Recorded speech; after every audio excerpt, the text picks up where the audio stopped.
السلام علیکم ناظرین, دس is Ihsan ul Haq advocate as usual with you. I begin with the name of Allah who is God of all gods. ہم جس طرف آج لے کے جا رہے ہیں آپ کو وہ ریئل لائف ہے اس میں, اور اس میں ایگزامپلس بھی ہیں جو آپ کے بہت کام کی ہیں. ٹھیک ہے, دیکھیے ناظرین, ہوتا کیا ہے کہ ہم آپ کو جو بھی سکھاتے ہیں نا وہ ریئل لائف سے سکھاتے ہیں, اور جو ویڈیو بھی بنتی ہے وہ ایگزامپل بھی ہے اور زندگی کا تجربہ بھی. ناظرین, کتابوں میں جو کچھ لکھا ہوتا ہے ان سے سیکھا جاتا ہے, پڑھا جاتا ہے, اور اس میں اپنا تجربہ مشاہدہ شامل کر کے آپ تک ان باتوں کو پہنچایا جاتا ہے. یہ وہ چیزیں ہیں جو روزمرہ زندگی میں آپ دیکھتے بھی ہیں, آپ کے سامنے سے گزرتی ہیں, اور ہم یہ کوشش کرتے ہیں کہ جو بھی ہم ویڈیو اپنی بنائیں وہ بہت مختصر سی بنا کے اس میں اپنا پریکٹیکل اور تجربہ اور مشاہدہ شامل کر کے آپ تک پہنچاتے ہیں. ہماری ویڈیو مختصر ہوتی ہے مگر جامع ہوتی ہے, اور اس کو پورا اگر دیکھیں گے آپ تبھی نتیجہ اخذ کر سکتے ہیں, اور اگر کوئی نہیں دیکھے گا یعنی جو چھوڑے گا وہ کھوئے گا. اس کے ساتھ ساتھ میں یہ بھی چاہتا ہوں ناظرین کرام, میرے پیارے پیارے دوستوں, بھائیوں, بہنوں, بچوں, بزرگوں, میں یہ بھی چاہتا ہوں کہ آپ میری اس ویڈیو کو پسند کریں, لائک کریں اور دوسروں سے شیئر کریں, تاکہ یہ انفارمیشن اور یہ تجربہ دوسروں تک بھی پہنچے اور وہ بھی اس سے مستفید ہوں. آپ کا یہ عمل جو ہے نا مجھے بہت انکریجمنٹ دے گا, اور میں چاہوں گا کہ میں بہتر سے بہتر پروگرام آپ کے لیے بنا سکوں اور آپ تک پہنچا سکوں. آج کا جو ہمارا ٹاپک ہے وہ ہے جناب بینک یا کسی بھی ادارے سے حصول قرض کا اصول. Bank, H B F C یا کوئی لون گیونگ ایجنسی سے ہم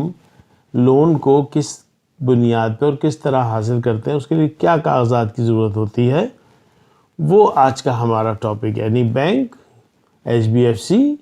یا کوئی پرائیویٹ ایجنسی, اس سے حصول قرض کا اصول کیا ہوتا ہے.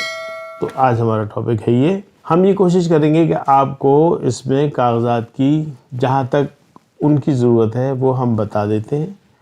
اور وہ ادارہ اپنی ضرورت کو مد نظر رکھتے ہوئے آپ کے کاغذات کو کنسیڈر کرتے ہوئے, اور وہ کون سے ایسے کاغذات ہوں گے جن کو وہ کنسیڈر کر کے آپ کو قرض دینے کے بارے میں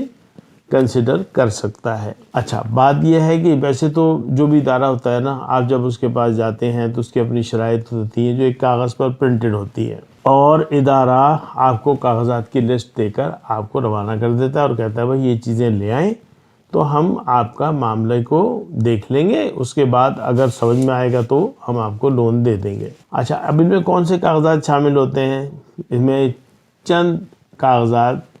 جو ضروری ہیں ان کی عام تفصیل ہم آپ کو بتاتے ہیں, جو عام آدمی کے لیے یا خاتون کے لیے یا قرض لینے والے کے لیے بہت زیادہ ضروری ہیں.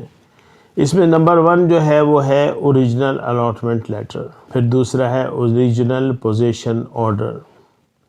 پھر تیسرا ہے ایکنالجمنٹ آف پوزیشن, چوتھا ہے سائٹ پلان. اگر آپ گھر کے اوپر لون لے رہے ہیں تو اس کے لیے ضروری ہے کہ نقشہ پاس ہو, اور اس میں کمپلیشن سرٹیفکیٹ بھی لگا ہوا ہو کہ نقشے مکان جو ہے وہ نقشے کے حساب سے بنا ہے, اور ادارے نے, ایس بی سی اے نے اس کو اپروو کر کے آپ کو کمپلیشن بھی دے دیا ہو. اس کے ساتھ ساتھ جو اس سے بھی زیادہ ضروری چیز ہے وہ ہے لیز ڈیڈ. اوریجنل لیز مانگتا ہے ادارہ, اور اگر آپ نے پراپرٹی سیل پہ خریدی ہو تو وہ سیل ڈیڈ بھی مانگتا ہے, اور وہ اوریجنل مانگتا ہے جو رجسٹر ہوئی بھی ہوتی ہے. تو اوریجنل سیل ڈیڈ ہو گئی, اوریجنل لیز ڈیڈ ہو گئی, اور یہ تمام کاغذات ہو گئی جن کی میں نے بھی آپ کو تفصیل بتائی ہے. الاٹمنٹ ہے, پوزیشن ہے, ایکنالجمنٹ آف پوزیشن ہے, سائٹ پلان ہے, نقشہ ہے اگر لے رہے ہیں اس پہ تو, ورنہ نقشے کی ضرورت نہیں ہوتی. کبھی کبھی ایسا ہوتا ہے کہ جو قرض لینے والا ہوتا ہے نا وہ اکیلا نہیں ہوتا, بلکہ ایسا ہوتا ہے کہ اس نے پراپرٹی نا کئی لوگوں سے خریدی ہوتی ہے, یعنی پراپرٹی نا کئی ہاتھ سے گزر کے اس تک پہنچتی ہے, لیکن اس کو ضرورت پڑ جاتی ہے کسی قرض کے لیے, کاروبار کے لیے یا گھر کے لیے, یا اپنے دیگر مسائل لوگوں کے ہوتے ہیں, رینوویشن کے لیے, اور بہت ساری باتیں ہیں جو ویری پرسنل ہیں جن کو ہم ڈسکس نہیں کر سکتے. لیکن بہرحال لون کی اگر ضرورت پڑ جائے تو اس میں یہ چیزیں ہمیں چاہیے ہوتی ہیں. اور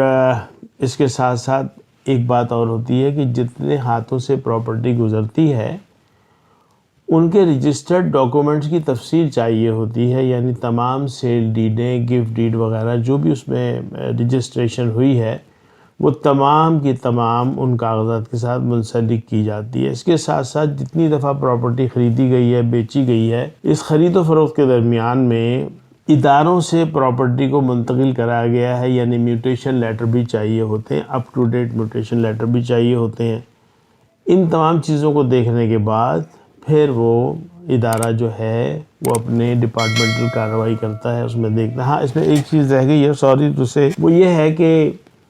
ایک ہوتا ہے سرچ سرٹیفکیٹ چاہیے ہوتا ہے۔ اس میں یہ ہوتا ہے، اس کی مثال ایسی ہے سرچ کی کہ جیسے ایک بچہ دنیا میں پیدا ہوتا ہے، پھر وہ میٹرک کرتا ہے، پھر وہ انٹر کرتا ہے، پھر وہ گریجویشن کرتا ہے، پھر وہ ماسٹرز کرتا ہے اور آگے پڑھتا چلا جاتا ہے۔ ٹھیک اسی طرح پراپرٹی کا پہلا حصول ہوتا ہے کہ پراپرٹی الاٹ ہوئی، پھر لیز ہوئی، اور لیز کے بعد پھر آگے ٹرانزیکشن جتنی بھی ہوئی، اور پھر وہ ٹرانزیکشنیں میوٹیٹ ہوتی رہیں ان ڈفرینٹ اداروں میں، تمام جہاں سے وہ پراپرٹی الاٹ ہوئی ہے ان سے منسلک اداروں میں۔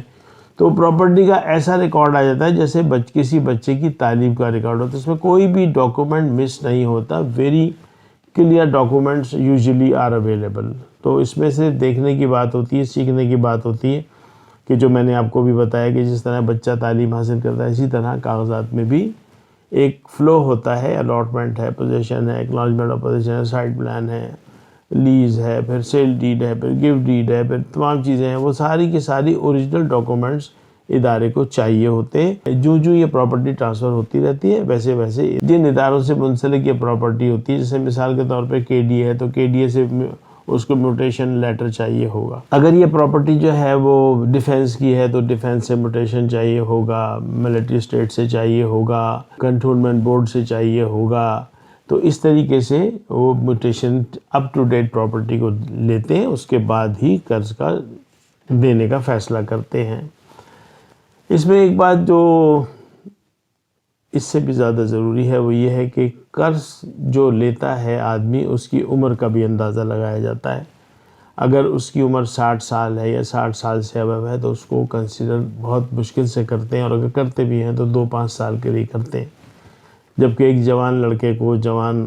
خاتون کو، یا جوان جس کو who wish to obtain the loan، اگر وہ جوان ہے تو اس کو 20 سال کے لیے، 25 سال کے لیے بھی قرض مل جاتا ہے۔ ارلی ایج ہوگی، پراپرٹی اس کے نام ہوگی تو وہ ادارے کو پرابلم نہیں آئے گی، وہ دے دے گا، کیونکہ ادارہ اپنے آپ کو بھی تحفظ میں رکھنا چاہتا ہے، کسی لیٹیگیشن میں جانا نہیں چاہتا۔